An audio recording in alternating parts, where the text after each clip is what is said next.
you want to call a hold on a Hail Mary, and I get it because it's the rules, then you're going to have to start calling pass interference on Hail Mary. Because that's the other thing, is they're all there and they're doing this, and the wide receivers are being touched before the ball gets there. That is pass interference. Connor Rogers week to week with a shoulder injury after that shove, much like Jordan Mason. And Shohei Ohtani. Fantasy Football Happy Hour with Matthew Berry, served by Applebee's. Welcome to the Fantasy Football Happy Hour. Happy Waiver Wire Day. Connor Rogers, Jay Croucher, Matthew Berry out there somewhere in the world in a bunker. Matthew, how are we feeling? You know what, we're good. I had to suddenly rush out of town, had to deal with something, but I will be back later this week. I appreciate everyone's patience with me as I am, from an undisclosed bunker that happens to have a nice bed frame. So, there's that, I suppose, behind me. Oh, dear. All right. Well, worse background. We'll see how we go today. Yeah, I mean, the last background you had felt like it was in a cabin in Switzerland that was allegedly in Tuscaloosa via Zurich. So this is a big step up. Love the lighting, love the hat, love the face. Looking forward to a good show. Listen, it is Tuesday with backup producer Pete. So we got Monday Night Football takeaways, Giants, Steelers. We got our Back to the Futures bets, of course, but we got a long list of waiver wire candidates that you're going to want to listen to. And let's start with the wide receivers for waiver wire today. Before we even do, just so you know, the two teams on a bye, the 49ers and the Steelers, both on bye weeks. You might need a replacement for guys that you've been playing with those rosters. We're going to start with Josh Downs of the Colts, but the bigger topic around Josh Downs is who is going to be the quarterback throwing him the ball. We got to hear from Coach Shane Steichen on exactly that, whether it's Anthony Richardson or it's time for Comeback Player of the Year, Joe Flacco. Take a listen. Is he starting Sunday? We are evaluating everything. Is there a question that he starts Sunday in Minnesota? Like I said, we're evaluating everything, not just the quarterback, everything. Like, we all got to be better. I mean, we're sitting at 500. And, I think, looking back at what we've done, there's a whole bunch of areas that we can improve on.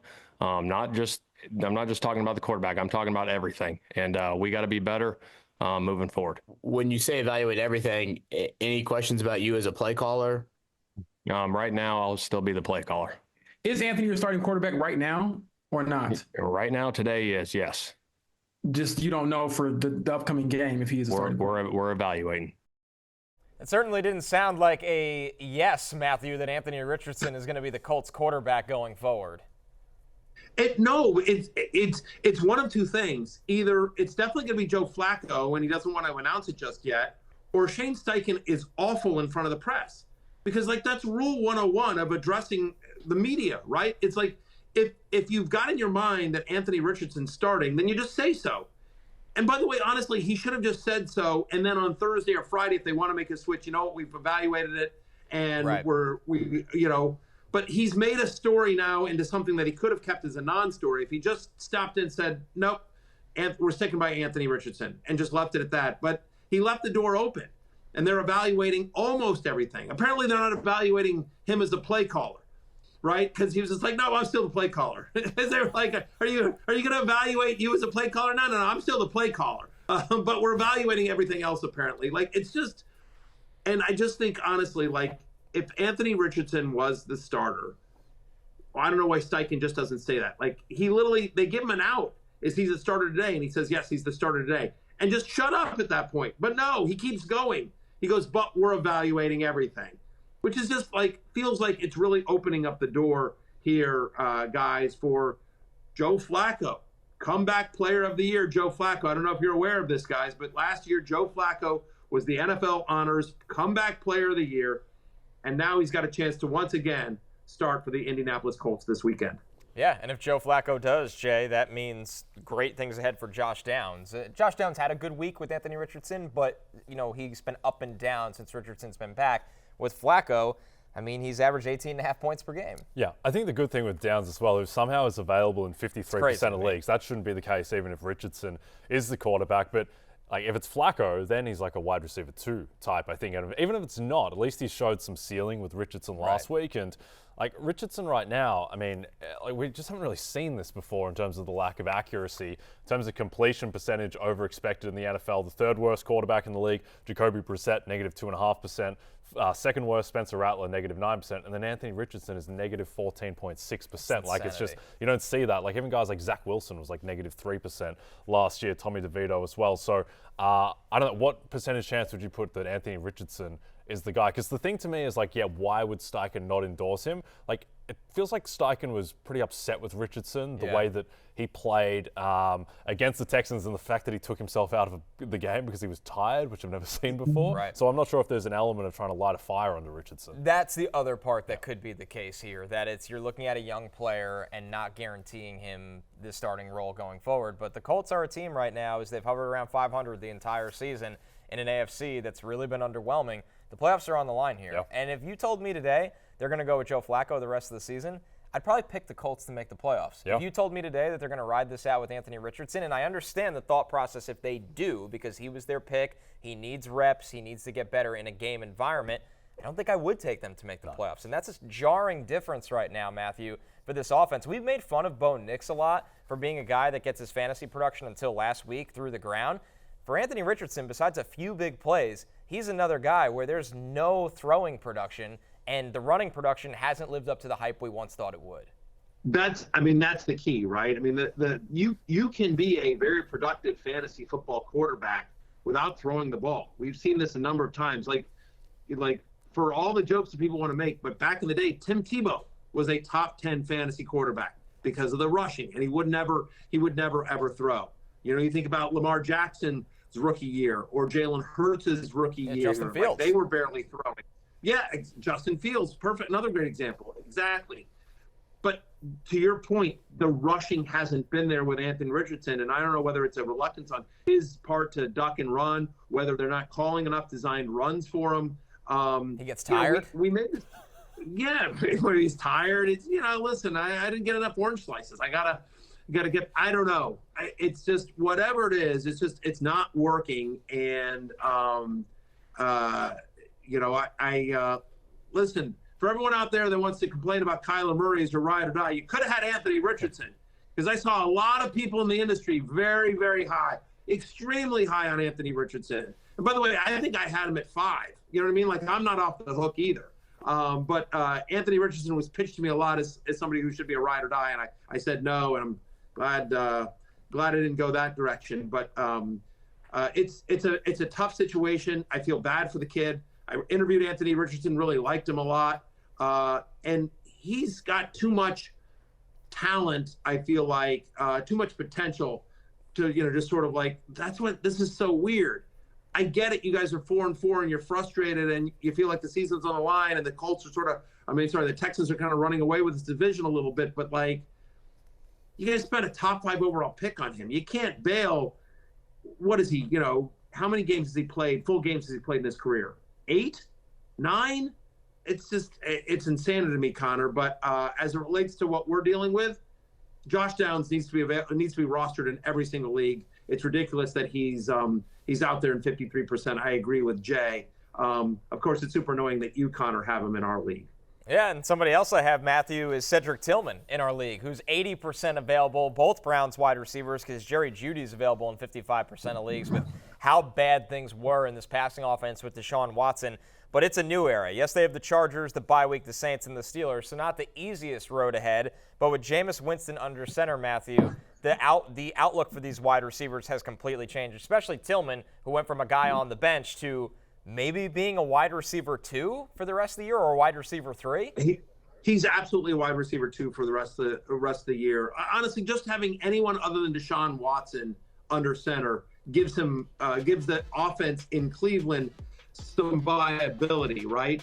But the other thing that's important here is obviously Amari Cooper. And so that opened up an opportunity for Cedric Tillman, who has now had back-to-back games with at least 7 receptions and at least 80 yards. He's averaging over 23 fantasy points per game. You see it there on your screen. He earned 9 targets, 99 yards, 2 touchdowns, 7 receptions as well. He's gotten an end zone target in each of the last 2 games as well. So getting a tremendous amount of run with the Browns now that Amari Cooper is no longer there. And with Jameis, he's like the perfect quarterback for fan because James don't care. James will be like, club set's down there somewhere, F it and throw it.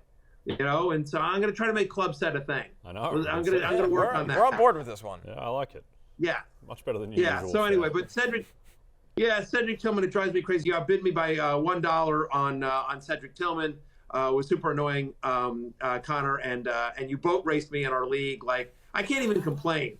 Like, I put up a top 5 score in our league. Like, I was like the 4th highest scoring team in our league, but you put up almost 200 on me. Like, I mean, just absolutely boat raced me. It was embarrassing what you did to me. You slapped me like a grape. You kicked me like a grape. You had your way with me like a grape, to be perfectly honest. And I'm squishy grape juice in your mouth. Like, that's how much. Wow. Yeah, What a visual. That's a shocker. Yeah, it's true. Anyway, Cedric Tillman, 81% available. I think he's a wide receiver too for the rest of the year, because that's a team that needs to see what they have. Like, who knows how long Jerry Jeudy is there? I feel like we've always been waiting for Elijah Moore. Feels like this passing offense, which has taken a big step under Jameis Winston, big step up, is going to be David Njoku and Cedric Tillman going forward. Yeah, I'm with you. And Jay, one quick mention of Elijah Moore. He is 97% available. He did have a good week.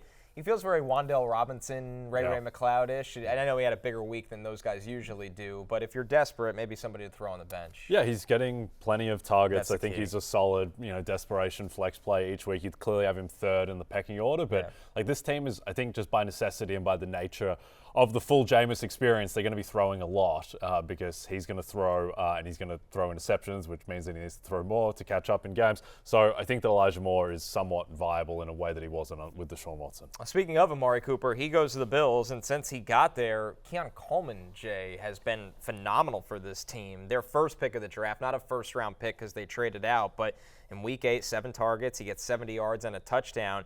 And Keon Coleman just brings a physical presence to this offense under Josh Allen. He's available in 58%, 59% of leagues. They got the Dolphins on deck. Pretty good matchup against the Colts after that. Maybe a guy that it's not a fluke what he's done now recently. Yeah, I think he's going to be a mainstay in this offense, where just the fact that he's playing so many snaps, he played 63 out of 76 snaps, and yes, Amari Cooper is going to play more than 50% of the snaps like he did this past week, but I think probably the way this offense is going to align most of the time is that the guys on the outside will be Coleman and Cooper, and then Shaquille will be the slot guy, and the people who are to take hits are, players like Mac Hollins who get marginalized. So I think Coleman is not going to produce the way that he did last week as Cooper's role increases, but he is a rookie. He's going to get better as the season goes on. I think Josh Allen is maybe the quarterback in the league, Connor, who requires the biggest learning curve in terms of what Allen likes, how Allen creates out of structure, and he seems to have that rapport with Keon Coleman. Also, Josh Allen wants to throw it deep. That's what he wants to do, and he wasn't really able to do that as much last season, but Coleman is a weapon down the field because of his contested catchability. Yeah, he is. Matthew, things have been trending the right way for Keon Coleman. The only thing that feels a little convoluted, what will this target share look like when Amari Cooper is fully up to speed? And we saw Dalton Kincaid heavily involved last week as well. By the way, and very quietly, Khalil Shakir is earning a bunch of targets as well.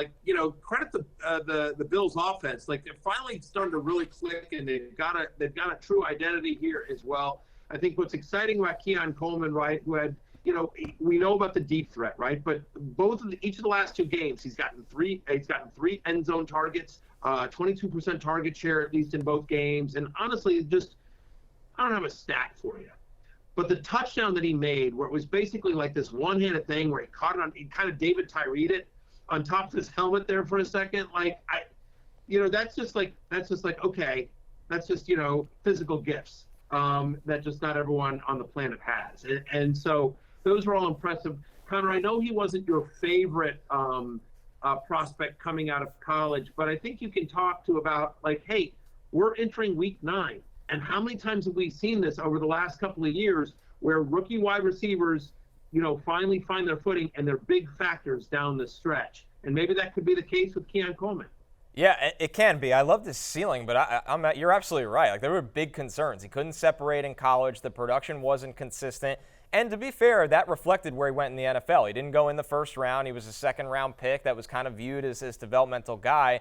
but he is somebody with immense ball skills, like excellent ball skills, to the point of almost being an enigma, because you wonder, does that translate to the NFL level? For a lot of guys, it's a tough road when you play that way. But the good thing about Keon Coleman is he's also been good with the ball in his hands where he's running through tacklers, that they're going to throw him a couple screens here or there, or easy throws as well, and that really helps his fantasy production. So Keon Coleman went to a top 3 landing spot for him, and credit to him because he's capitalizing on it and looking like the player that some people really hoped he could be even earlier than they thought. Another player kind of in the similar mold, but in a brutal situation, is Xavier Legette right now, Matthew. He's 85% available. He doesn't catch passes from Josh Allen. It felt like a gift when he was catching passes from Andy Dalton, and they had to go back to Bryce Young for obvious reasons. It's a weird one here, Matthew, because he gets the touchdown last week, but it was so early in the game, and then he almost did nothing. They have the Saints, Giants, the bye, and then Kansas City. But Legette's available, and people probably need wide receiver help right now.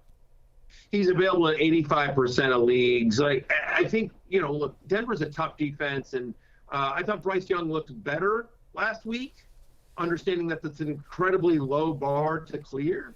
But last week, Xavier Legette earned a target on 27% of his routes. He got 39% of the team's air yards as well. He was working as the de facto number 1 wide receiver. He's got at least 1 red zone target in 5 of his past 6 games. He's got 3 touchdowns in that stretch, so he's somebody that can score as well. And I think the most important thing here is that he was operating as a number 1 wide receiver, and that's what he could be going forward. Deontay Johnson is largely rumored to be on the trading block. Christian Kirk, another guy that was on the trading block, out for the year with that collarbone. So if you're in wide receiver need, if you're an NFL team looking for a wide receiver, Kirk's out for the year. The Rams won last week, and they're basically saying, nope, never mind, we're not trading Cooper Kupp. So now all of a sudden, Deontay Johnson, I think, is the most attractive and viable wide receiver on the trade market right now. So I think there's a better than average chance that Deontay Johnson gets moved before the deadline. Adam Thielen is what he is at this point of his career. He was injured last week, but he's not somebody who's earning targets at a high rate. And so whether it's Bryce Young or Andy Dalton under center for the Panthers, feels like Xavier Legette is going to be the number 1 wide receiver on an offense that has shown throughout this year produce a volume to support a number 1 wide receiver in fantasy. Right? That Deontay Johnson, has been productive for much of the year. Yeah, I think the thing with Legette, who, by the way, Patrick Surtain has allowed 1 touchdown pass all season, and it was to Xavier Legette, from Bryce Young. Which could end up being a great piece of trivia. And I think the other thing is, like, there's a good chance Adam Thielen gets moved as well. Like, he doesn't make any sense on this team. So, yeah, it's not inspiring. It's the worst possible offensive situation imaginable. But just being a wide receiver 1 for an NFL team does count for something. Right, and if the targets are going to go somewhere, just go to the guy you took in the first round as you're trying to build something forward. So I like Legette, especially as a stash if you're just looking to fill out the back end of your bench. 85% available even surprises me. How about Jalen McMillan here, Jay? He's 51% available. The good news for McMillan is that he's been out there and he's running a lot of routes, and he did get 7 targets.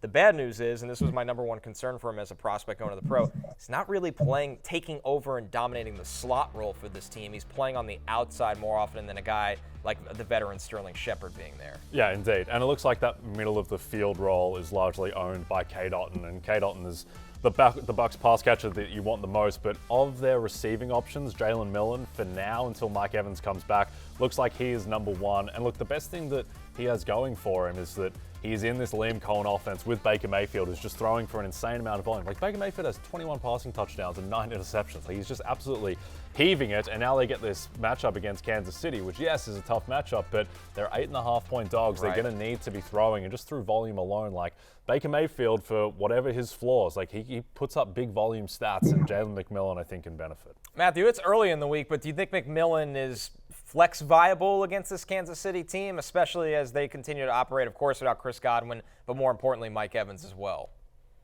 I don't know that he's flex viable. I do think he should be rostered, especially if, all the guys we've talked about so far are gone in your league. But I like the fact that no Tampa Bay wide receiver had a higher route participation last week than he did. He had a 90% route participation. He had a 15% target share, and 45% of his targets this year have come on deep passes. So he does seem to have the ability to kind of take on that Mike Evans role. Obviously, Kate Otten had a big role last week as well. Chiefs are really tough. And, Shepard's going to be in the slot, right? Sterling Shepard led the team in slot targets and slot routes in week 8, but feels like Jalen McMillan has the highest upside. It's one of those that, like, we'll talk more about this as the week goes on. I just think it's one of those that you want to see it first. Baker missed him on a crosser that would have been a big play last week against the Falcons, and I believe in the town. This is a kid who had a great training camp as well. I don't know that he's flexible this week against the Chiefs, but I do think he needs to be rostered, and I do think better days are ahead for him. A wide receiver injury with massive potential fantasy ramifications, of course, was the chest injury suffered by rookie Brian Thomas Jr. of the Jaguars. We got to hear from Doug Peterson this week, not only on the status of Thomas Jr., but also Gabe Davis as well. Yeah, no, he just got a little contusion, on the left side of his chest. It's going to be sore. It's kind of a day-to-day thing. So there's a chance he could. Yes. Yeah, I think it's more about how much can he tolerate. Gabe should be fine. Again, it was just the shoulder. Just lost some feeling in there, and we were just kind of waiting for that to kind of come back a little bit during the game. It's just sometimes those are funny things, but should be fine. So, Matthew, it seems like positive news on Brian Thomas Jr. Doug Peterson really undersold not being able to feel Gabe Davis's shoulder at all. I appreciated that, but I think the one people are really watching is the rookie. For sure, and hopefully, there's different reporting out there yesterday, and you just heard from Peterson as well. We'll see how that plays, but it sounds like there's definitely still a chance that BTJ can play this week. Certainly, Christian Kirk not being available, and if BTJ were to miss time, then you're looking at Gabe Davis, and it is what it is, right? If Gabe Davis can come back and play this week as well, we'll see. This is somebody who's tied for the third most end zone targets in the NFL. If Kirk and Thomas are both out this week for the Jaguars, that's 40% of Jacksonville's team targets this season. So there's certainly a lot of opportunity. I mean, you know what it is with Gabe Davis. He's either going to have 3 touchdowns or he's going to do nothing. Like, it's just like, how lucky do you feel? It's certainly not an offense that's rolling great. They're on the road at Philadelphia, which doesn't scare you that much. You'd certainly think game script will work in their favor, as Jacksonville should be behind on the road at the Eagles. Just want to mention real quickly, though, Parker Washington. Following Christian Kirk going out, he played 100% of the snaps. He's had one game in his career, week 13 of 2023. He's had one game in his career where he had a 15% target share. He went 6 for 61 and a touchdown. He's a smaller player as well, but just in terms of how often they like to go to the slot and the fact that no Christian Kirk, Ryan Thomas not 100% healthy, Gabe Davis not 100% healthy, like they're beat up. And outside of Evan Ingram, I do think in deeper leagues, Parker Washington becomes kind of interesting potentially this week, given all the injuries to Jaguars wide receivers. To recap, Matthew's Week 9 top wide receiver waiver targets: Josh Downs, especially it sounds like there is a chance Joe Flacco would be the starter for the Colts. Cedric Tillman and Jerry Jeudy, now that Jameis Winston is under center for the Browns. They have the Chargers on deck. Keon Coleman, things are really trending the right way for him. He's got the Dolphins. Xavier Legette could be the Panthers' number 1 wide receiver after the trade deadline. He's 85% available. Jalen McMillan is out there running a lot of routes right now for a team that throws the ball a lot in the Bucs. They got the Chiefs on deck. And then the Jaguars, depending on the injury status of Brian Thomas Jr., Gabe Davis, Parker Washington, a deeper add against the Eagles. Let's move over to running backs here. And Jay, nice call last night on our top one, Jaylen Warren. His rushing prop over is a cash. He's 53% available. They got a bye, so he's going to be resting this week. But then the Commanders, Ravens, Browns on Thursday Night Football. The nice thing about Warren is, besides some rushing upside and a good amount of work here, he also will get you a handful of dump-offs as well. He will. There was a bit of a correction, or at least an adjustment in terms of the snap share, where previous week Jaylen Warren outsnapped Najee Harris, albeit narrowly, and then last night it was back to Najee. Najee is 6th in the NFL in rushing yards. It's been great. Man. Yeah, I was thinking especially the last 3 weeks have been phenomenal. It might have been a year too early on Najee Harris, but yeah, Jaylen Warren. I think that Harris has been probably too good that it's unlikely that Warren completely takes control of the backfield, and so he will only really vault into serious value if Najee Harris does get hurt. But at the same time, like, he's going to be, flex viable because of the pass game usage that he gets. And also the main thing too is that the Steelers just have this brutal schedule the rest of the way. Like, they haven't played Baltimore, they haven't played Cincinnati yet. They get a game against Philadelphia. It's going to be tough for them. So, and they get the Commanders straight away, I believe, out of the bye. So Jaylen Warren, I think, is going to be flex viable, and then he has the upside if Najee Harris ever gets hurt. Yeah, Matthew, everybody's looking, especially during the bye weeks, and unfortunately they're on one right now, but to just fill flex spots or fill their RB2 spot, at least with Warren, it seems like you get some kind of fantasy floor because of the usage.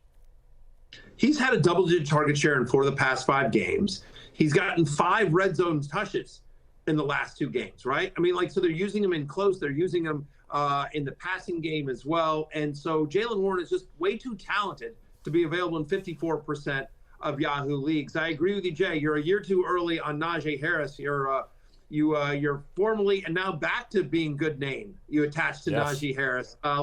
He looked great last night. We'll talk about that coming up a little bit later here as well. But we know Arthur Smith wants to do one thing and one thing only. He wants to run the ball. And he's going to run with both of them. And credit the Giants offensive line. They're playing really well. I think Russell Wilson is a much better quarterback for both running backs, but specifically Warren than Justin Fields, because Wilson is much more likely to dump it off under pressure versus Fields, who will tuck it and run. And so Warren, just, again, you can't use him this week, but we've talked about him for a few weeks on the show. Like, pick him up. He's too good to be available in this many leagues. Our next running back, Tyjae Spears, he's healthy, we think now, 53% available. He has missed the last 2 games with a hamstring injury. He's got the Patriots on deck, Matthew, and it felt like when Tyjae Spears was healthy, he was factoring into this rushing attack plan by Bill Callahan for a team that wants to run the football.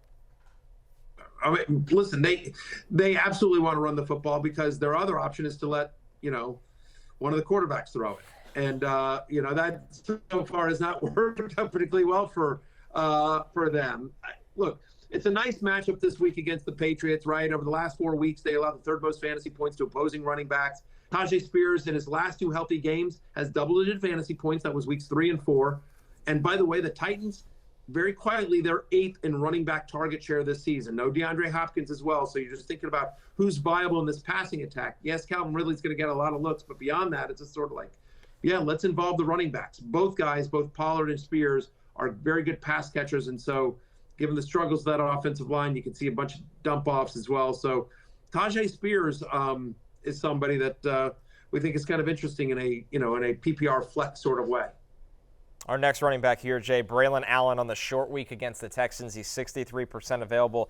Very quietly, as much as Brees was more efficient and more productive, this was almost a split carry against New England, and Braelon Allen got the touchdown. Yep, Braelon Allen getting goal line work. His stats as well, a bit deflated. He scored the touchdown, I believe, against the Bills. He got called back by the Tyrone Smith suspect holding penalty. Here's the thing with the Jets as well. You've completely given up on them. But the Jets, if they had a real kicker, they'd be 5-3. But they don't. 2-6. And as they we sit here, they still do not. Yeah, man. That's fair, though. That's not great. But what do you think Braelon Allen's role will be the rest of the season? Do you think what the usage was against the Patriots, is that going to carry through the rest of the year? Yeah, they like him to run a lot of the downhill runs, and at the goal line, the touchdowns, besides it just in the run game, are his, right? Even you brought up the one that was called back against the Bills. He was at fullback, and they ran the fullback belly. So they're looking for different ways to have him punch in the ball at the goal line, where Brees looks more efficient. He's better in the pass game. But listen, it's desperate times right now. If you're hoping to get 7 to 10 points, Braelon Allen could fall into the end zone for you right now, and there's a good chance that the Texans are giving up almost 5 yards a carry. The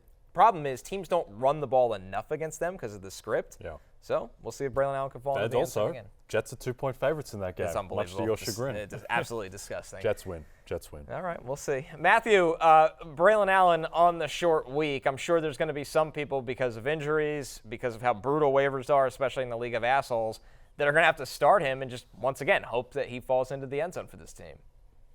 You talked about this in the preseason, Connor, that Braelon Allen was going to have a role, that he wasn't just merely an insurance back behind Brees Hall, that Braelon Allen was somebody that they've liked a lot, that has been productive at various points during the season, that he will have a role on offense. And so as the Jets try to find out what their identity is, I think they're learning quickly that, they're better off not having Aaron Rodgers throw it, to be perfectly honest. And so, we'll see Braelon Allen get a little bit of work. He's touchdown dependent, but aren't we all? And if there's something good to say about that. Look, he's got at least one goal line carry in 2 of the last 3 games.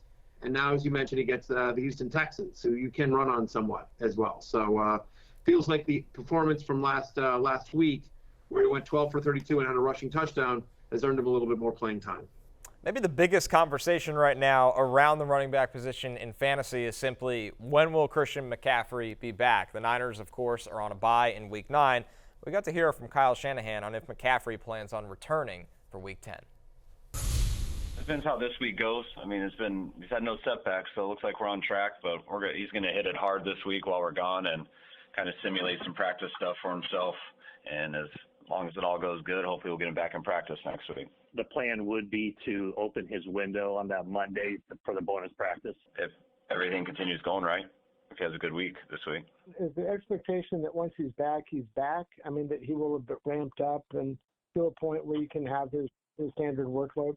Nah, the expectation is to see how he is when he gets back and then evaluate him as he goes, I mean, of course, the hope is that everything just goes back to normal and it's, perfect, but that's what we're all striving for. But you got to play that out smartly, and you got to evaluate that each day, what we see with our own eyes, what he tells us. That'll be something we constantly are working through. What a fun mess, Jay. A situation that Jordan Mason is banged up with the shoulder. Maybe could have returned, didn't. No. Isaac Guerendo, productive when he gets the ball. They're on a bye. And, yes, everybody's hoping Christian McCaffrey's back, but let's be real. It still feels 50-50 to me. Yeah, I can't have Jordan Mason on the sideline with his helmet anymore. It just kills me as a Jordan Mason manager. It's just like sticking pins in the Croucher voodoo doll just every time that I see him on the sideline with the helmet. Is he going to come back or not? I would not be dropping Jordan Mason or anything, because with this McCaffrey situation, even if he does come back, it seems like they're just trying to give it a go and see how it feels. And it seems like there is a decent chance of re-aggravation. At least that's in the range of outcomes. At which point, fancy playoffs, Jordan Mason could be the San Francisco 49ers running back. With Guerendo, in deeper leagues, maybe you take a chance, but you need the parlay to hit of CMC gets hurt and then Mason's shoulder acts up again, which with the shoulder, maybe that'll happen. But I think he is just someone purely as a flyer in deeper leagues. Jordan Mason still, I think, could have some utility. Yeah, Matthew, do you agree? I do agree, but I think there's a chance that parlay hits. Jordan Mason now is left. This is the second game in a row, not the second game in a row, but it's the second game that he's left early due to that shoulder injury as well. I was down to the final 6 in a guillotine league, and Jordan Mason's injury is what killed me. I ended up losing by 2 points, getting chopped there. Thanks, exciting Jordan Mason. But to your point, we'll see what happens when he comes back. Yes, the expectation is that Chris McCaffrey returns after the Week 9 bye, but he was also the expectation was that he was going to start the season, that it was no big deal. Oh, and it's just he's going to miss the 1 week. And then, we're going to put him on IR, but he's going to come back after IR. Who the hell knows? Within the range of outcomes is we've seen Chris McCaffrey's last game in the NFL. I don't know if that's a 1% chance, if that's a 0.5% chance, but it's a non-zero chance. Honestly, who knows what's going on? Kyle Shanahan from the podium there just did not sound super confident. He was he's going to try, and there's been some complications, and we're hopeful. Just to hear the tone in his voice where it's just exhausting. So I think that, again, obviously because he's on the bye and because there's a chance that he's completely worthless in 2 weeks, Isaac Guerendo is merely I have an open bench spot. I'm too high up in my ranking, my league standings. I don't really need anyone. I've managed to avoid the injury bug, but so he's just sort of a stash. And there's a chance that come Week 10, he's the starting running back of the Niners, and there's a chance that he's not useful. But given the injury history of both Mason and McCaffrey, Guerendo is somebody that I think could have potential value not only in Week 10, but at some point down in the future as well. Because when he's gotten opportunities this year, he's produced. Our last one here, Jay, Ezekiel Elliott against the Falcons. He's 75% available. Rico Dowdle missed Week 8 because of illness. They have the Falcons, the Eagles, the Texans on Monday Night Football, and the Commanders. Zeke, another guy, falls into the end zone is basically what you're hoping for. Yeah, I just wouldn't really bother with Zeke. To be honest, go spend time with your family. Go read a book instead of picking up Zeke off the waiver wire. If Rico Dowdle, if this illness persists for another week, then I guess. The Falcons sneakily haven't been a good rush defense. They're bottom 5 in terms of success rate. But still, Ezekiel, it doesn't seem like he has much left. Very touchdown dependent. Let's move over to the quarterbacks here, and we start with Matthew Stafford here. He's 61% available. He's against the Seahawks. He's got Miami on Monday Night Football after that. Matthew Stafford, he's coming off a week where he threw for 4 touchdowns. Things just looked right in the world with Puka Nacua and Cooper Kupp back, and everything looked like we hoped from this Sean McVay offense. Stafford maybe kind of charging towards a fringe QB1 play soon? Well, look, I mean, this is somebody that, by the way, was really good down the stretch last year as well. I mean, he's had 13 games in his career, Matthew Stafford has, where he's had both Puka Nacua and Cooper Kupp healthy, obviously going back to last year. So you're including games from last year. Since the start of last year, in those 13 games, with both Kupp and Nacua active, 17.4 fantasy points per game, right? And you like this matchup with Seattle. I mean, Seattle is so Jekyll and Hyde, but over the past 4 weeks, Seahawks are a bottom 10 pass defense, and they've allowed multiple touchdown passes in 3 of the past 4 games. With Nacua and Kupp both healthy, I think he's a viable streamer this week. If you've been rolling out there with Brock Purdy, or even Russell Wilson in like a 2-quarterback league, Matthew Stafford's viable. Well, I can't imagine Stafford's available in a 2-quarterback league, but you know what I mean. Like if you've been hit by some injuries or what have you, like if you have Anthony Richardson and you don't feel comfortable with Joe Flacco, for example, that's somebody that I do think Matthew Stafford's a viable streamer this week and has borderline top 12-ish potential the rest of the way, as long as both guys are healthy. Also, Jordan Love potentially out this week. We'll see on that status. People are going to be looking for replacements right now, and that's why we bring up, Jay, Bo Nix, 75% available. He will be fed to the Ravens defense, which they're great at stopping the run. They're not so good at stopping the pass, and Bo Nix finally got the pass game going against the Panthers. 284 yards, 3 passing touchdowns. He also ran for a touchdown, which has been a staple of his game this rookie year. Indeed, and it gives him a raised floor, this rushing ability. And also the Ravens' defense, like this would have been a terrifying matchup for him last year. Bo Nix against last year's Ravens defense was a horror film. This time, it's not that bad. Right. Like they've been a bottom 5 pass defense by dropback EPA. Kyle Hamilton just refuses to catch interceptions. It just doesn't seem like anything is working. There's just constant breakdowns. The pass rush was never even really that scary last year in terms of the talent, but it was all seemingly Mike McDonald simulated pressures. They're not getting that at the moment, so it's not a terrifying matchup, and they're underdogs, so presumably he's going to have to be dropping back to throw. So yeah, I think Bo Nix is very viable as a streamer. Some other deeper adds at quarterback here, Matthew. Jameis Winston is 94% available against the Chargers. He threw for 3 touchdowns last week. Obviously, Jameis is peak fantasy quarterback, which is especially great if you're rostering his wide receivers. Justin Herbert, who's been much better through the air simply because he's throwing the ball more and he's throwing it more efficiently. He's available in 57% of leagues. And like we hinted at the top of this segment, all the way back to Josh Downs, Flacco could be the starter this week. He's 98% available. When Flacco plays, he's been really good in this Colts pass game. He has been. I mean, look, with Winston, you know what you're getting, right? There's going to be a pick or two. It's the full Jameis experience, but he had more fantasy points than Deshaun Watson has ever had in a game with Cleveland. Since the Week 5 bye, Justin Herbert, finding his way in this, this new Greg Roman offense, he's averaging 35 pass attempts per game. And very quietly over the last month, the Browns are a bottom 10 defense in terms of most fantasy points allowed to opposing quarterbacks. Joe Flacco, dating back to last year, 8 straight games now with multiple touchdown passes for last year's comeback player of the year. I don't have to say it every time. Jay, with Herbert. No, I do. I have to say it every time, Jay.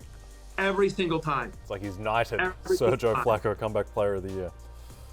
Yeah. Jay, with Herbert, it felt like he was basically functioning Iowa or Northwestern style offense, and now this is a true drop back at a normal rate offense, and he looks good doing it, especially Ladd McConkey getting involved. Yeah, and I think there's an element too of the first couple of weeks where they were winning comfortably. There was this idea that this is the way that Harbaugh and Roman want to play. They just want to run the ball over and over. Maybe it was that Justin Herbert had plantar fasciitis and was really banged up, and he couldn't really do stuff. And now he can do stuff. And look, he doesn't have amazing weapons, but the thing is that he's Justin Herbert. He has a solid offensive line. Ladd McConkey is really stepping up. And also, they haven't been efficient running the ball at all. J.K. Dobbins keeps keeps having these games where it's like 17 for 57. Yeah. Like, I don't think that they want to rely on him for 20 efficient carries a game. So I think Justin Herbert is very viable going forward, and I think that he should get better as the season goes on. Let's take a look at some potential tight end ads here, Matthew. Zach Ertz, Hunter Henry, Jonnu Smith, Mike Gesicki. Ertz is 72% available. Hunter Henry, 61% available. Obviously, he's been better with Drake May, who's in concussion protocol. Jonnu Smith, 94% available. He's coming off a week where he did have 6 targets. Gesicki's 92% available in an offense that could be without T. Higgins, who's day-to-day with a quad injury.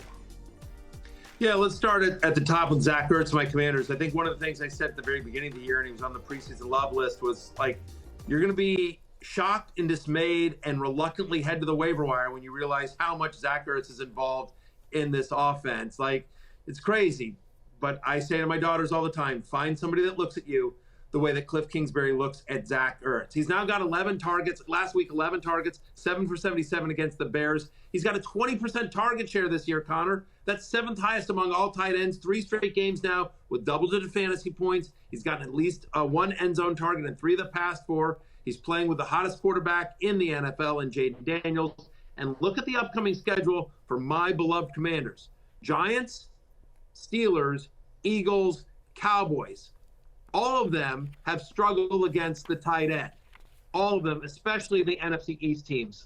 So I wheels up for Zach Ertz. As long as he can stay healthy, he's going to remain a part of this red-hot offense. I'll just also quickly mention Hunter Henry, and then Jay, you can talk about the rest of the guys on that list. But Hunter Henry over the last 3 weeks very quietly is tight end 12. Now, a lot of that's, kind of inflated by the London game where they played the Jaguars. But look, back-to-back games with a 20% target share. And whether it's Drake May or Jacoby Brissett under center, and by the way, you might have been rolling with Drake May, and you might need a quarterback going back to that as well, because who knows if he's going to clear the concussion protocol in time. Hunter Henry has seemed to be a focal point of this Patriots passing attack as well on the road at Tennessee this week. They're going to, listen, Sam Laporta finally caught a touchdown this year against the Titans. Anything is possible. Indeed. Jonnu Smith, Matthews had 3 straight games with 6+ targets. Still some upside and variance, just haven't seen him that much with Tua, though clearly he's going to be a tertiary option in that offense after Tyreek Hill and Jalen Waddle, and also Achane in the passing game. Mike Gesicki, no one celebrates a first down like Mike Gesicki. He absolutely loves it every time he gets one, and he got a few of them against the Bengals. If T. Higgins is out again and he's day-to-day, Gesicki becomes a lot more viable. Next 2 matchups against the Raiders and against the Ravens, which is somewhat favorable. If Higgins is back, then Gesicki gets less interesting. If you still play in a league with defenses like my sicko idiot friends I grew up with, then the Titans have the Patriots on deck, assuming that could be a Jacoby Brissett game. They're 98% available. The Saints have the Panthers. I don't think much more needs to be said about that. 67% available. The Saints are big favorites, even without Derek Carr officially back. The Bengals have the struggling Raiders. That is 69% available. Of course, if you want to add somebody we brought up today, you got to drop somebody. Keenan Allen, Austin Eckler, Anthony Richardson, Pat Freiermuth, and Christian Kirk with the season-ending injury fit the bill. We're going to take our first break. Stop me if you've heard this before. Daniel Jones didn't get to 20 points in a prime-time game. We'll be back to discuss right after this.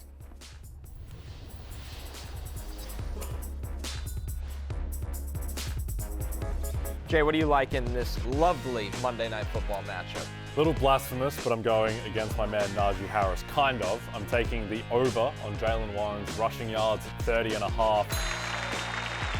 I'm going to channel my inner Lawrence Jackson, and I'm taking Daniel Jones at 200 yards passing at plus money. It's going off at plus 120. We think Daniel Jones is going to be throwing a lot in this game. That's why I'm going Wan'Dale Robinson over 4.5 receptions. He does this almost every week. He's only going to average about 6 yards a catch, but it doesn't matter. They keep throwing to him underneath over and over again. He is absolutely a PPR merchant. I like over Wan'Dale Robinson receptions tonight. 3 for 3.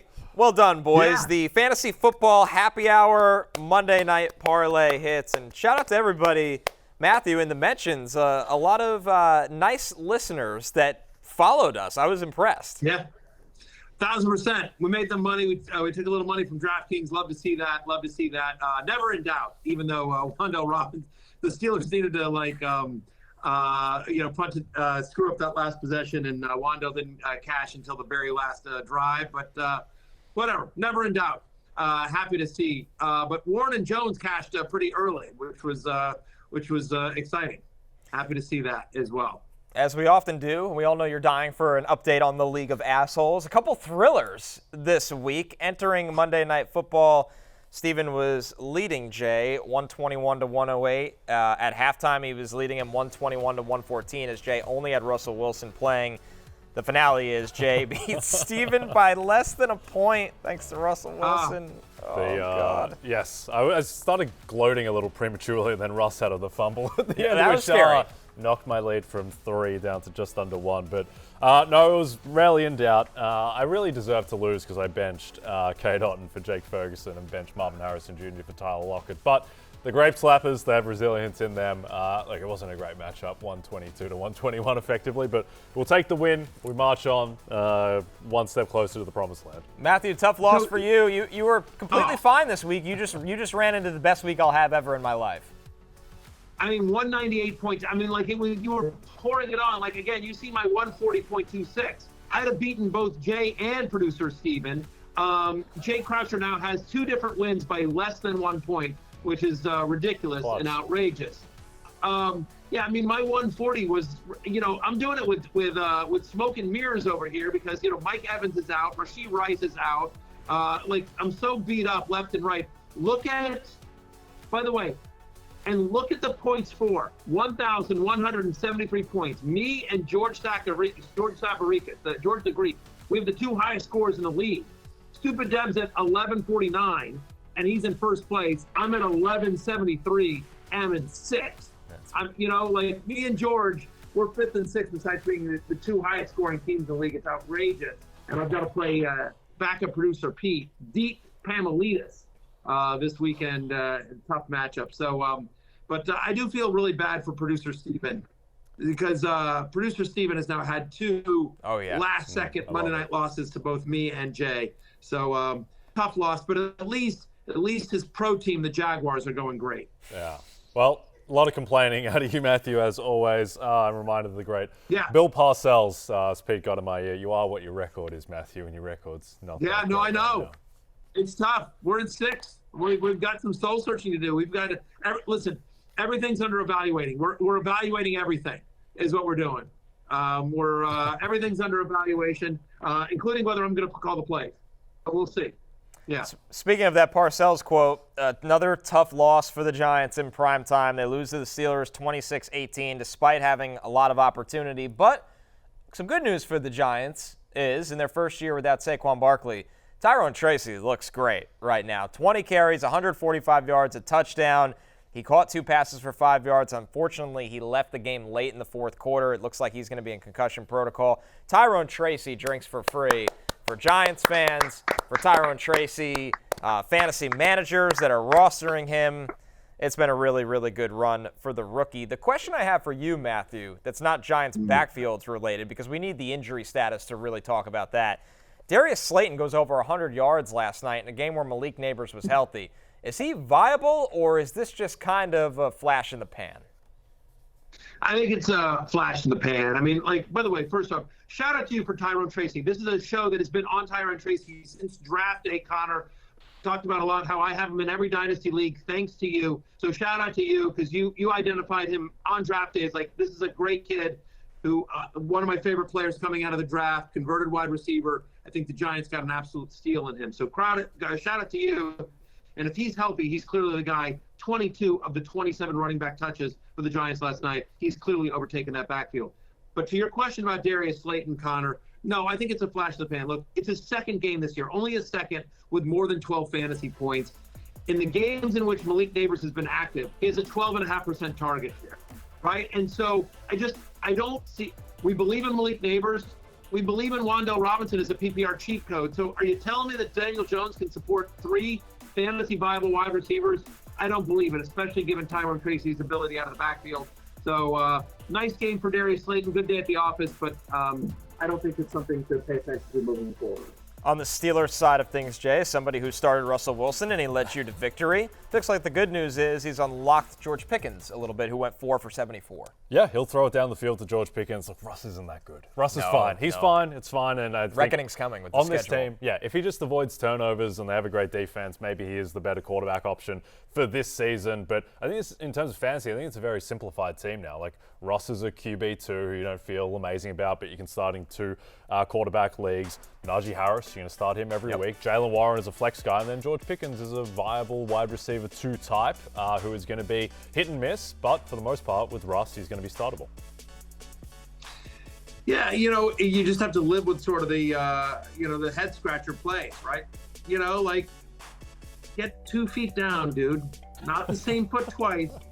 2 feet down, but anyway, I do think Pickens I think he's more of a boom bust wide receiver 3. But if there's a positive here, last 3 games he's gotten 5 end zone targets, and so when he can put both feet down, he's viable. I'm just nervous about the fact that he had his 19% target share, and they're using Calvin Austin more and more. They're using the run game a little bit more. So boom bust wide receiver 3 for me. We're taking our last break. When we're back, of course, as we do on Tuesdays, it's Back to the Futures, our favorite awards bets, coming up right after this. DraftKings Sportsbook is the #1 place to bet touchdowns, and new customers can bet $5 and get $200 in bonus bets instantly. Download the app and use promo code Barry when you sign up. DraftKings Sportsbook, the crown is yours. Yours. Back to the Futures. Let's take a look at some awards, some others futures bets as we show you the 2024 NFL MVP odds. Jay, do you think there's any value on this kind of strange open board this time of year? Yeah, I think Lamar Jackson is the bet, and I think he should be the favorite over Josh Allen. Nothing against Josh Allen, just they have a brutal schedule, the Bills. Ravens, I think, are going to be favored in every single game the rest of the way. Lamar can be the first player in NFL history to go 4K passing, 1K rushing, leads the NFL in passer rating, second in QBR. He's been the best player in football this year. Matthew, you got an MVP candidate for me a little further down the board? How about Jayden Daniels at plus 1,600? Whoa. Look, the Commanders are minus 350 to make the playoffs, and Daniels is 5th in QBR this season. It's a little bit of a narrative-driven award, and Lamar is very good, but so are the entire Ravens organization. To bring the Commanders from a 4-win season into the playoffs, and he's got that signature play now with a Hail Mary, there's a chance. There's a reason he's plus 1,600, but I don't mind throwing a few bucks on that. Jayden Daniels for MVP. I'm stunned that you would ever go with that, Yeah, Matthew. me too. Very off-brand. I'll take a sprinkle bet as well and have a little fun. How about the Chiefs to go 17-0 during the regular season? This is 10-1 right now. If you look at the Chiefs' schedule, if they beat the Bills at Buffalo, where are the losses? Where are the losses? I mean, where are the losses for the Chiefs? If they beat the Bills, they play the Panthers, they play the Raiders again. I mean, the Broncos are feisty, but I don't know if they could score enough against the Chiefs. Let's have fun. Let's get an undefeated team this regular season. I like it. All right, that's it for us, guys. For Matthew in the bunker, Jay right over here. We'll be back tomorrow. Thank you so much. We'll catch you tomorrow.